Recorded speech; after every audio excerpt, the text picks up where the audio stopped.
సిరి election జరిగిన తీరు, హోరాహోరీగా ఇచ్చిన హామీలు, దళపతి విజయ్ కొత్త పార్టీతో రంగంలోకి దిగడం, అటు చూస్తే పాండిచ్చేరిలో రంగస్వామి ప్రజాదరణ, ఇవన్నీ చూసినప్పుడు తమిళనాడులో ఎలా ఉంది, ఏమనుకుంటున్నారు, పాండిచ్చేరిలో ఏమనుకుంటున్నారు? ఏప్రిల్ 23న తమిళనాడు వ్యాప్తంగా 234 అసెంబ్లీ స్థానాలకు ఎన్నికలు జరిగాయి. ఇక సైలెన్స్ పీరియడ్ తర్వాత ఈరోజు ఎగ్జిట్ పోల్స్ గురించి అందరూ అయితే ఎంతో ఉత్కంఠగా ఎదురు చూస్తున్నారు. ప్రతిసారి కొంత క్లారిటీ అనేది ఉంటుంది ఎగ్జిట్ పోల్స్ వచ్చేంత వరకు. అయితే ఈరోజు వెలువడేటువంటి ఎగ్జిట్ పోల్స్ పైన కొంత అనిశ్చిత అయితే ఉంది అని చెప్పొచ్చు. అందరూ కూడా ఎంతో ఎదురు చూస్తున్న రాజకీయ పార్టీలతో పాటు అటు తమిళనాడు వ్యాప్తంగా ప్రజలందరూ కూడా ఎంతగానో ఎదురు చూస్తున్నారని చెప్పొచ్చు. తమిళనాడు మొత్తంగా ఇప్పటి వరకు 17 సార్లు అసెంబ్లీ ఎన్నికలు అయితే జరిగాయి. తమిళనాడు చరిత్రలోనే ఎన్నడూ లేని విధంగా 85% ఓటింగ్ శాతం అయితే ఈసారి 2026 అసెంబ్లీ ఎన్నికలకి నమోదైంది.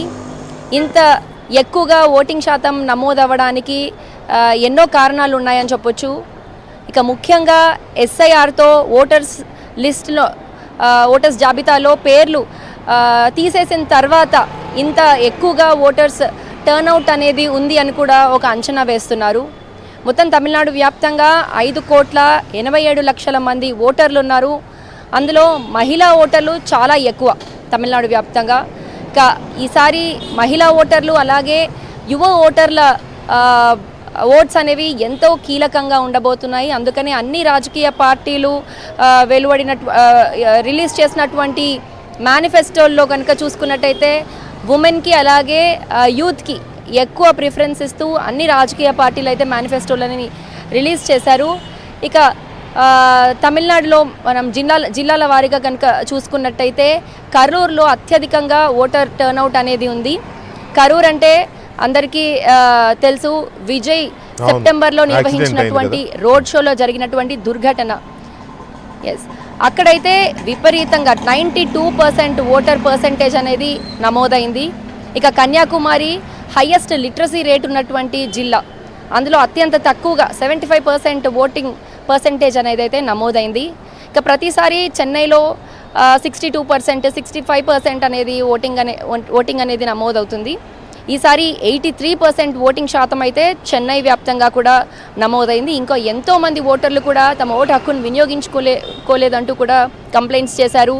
కెలంబాకంలో అలాగే కోయంబేడ్లో కూడా చాలామంది ప్రయాణికులు బస్సులు లేక, షటిల్ బస్సులు లేక, సరైన రవాణా లేక కూడా ఆగిపోవాల్సి వచ్చింది. తమ ఊర్లకి వెళ్ళలేకపోయాము, ఓట్లు వేయలేకపోయామంటూ కూడా కంప్లైంట్స్ చేయడం అయితే జరిగింది.